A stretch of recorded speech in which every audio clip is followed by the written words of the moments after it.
పర్వతాలు తొలగవచ్చు, దద్దరిల్లు మెట్లలన్నీ వీడిపోదు నా కృప నీకు.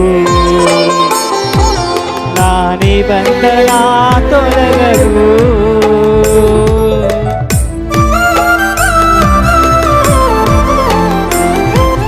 పర్వతాలు తొలగవచ్చు, దద్దరిల్లు మెట్లలన్నీ వీడిపోదు నా కృప నీకు.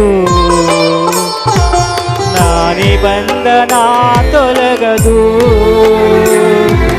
నీ పాదము త్రొట్టిల్లనీయను నేను.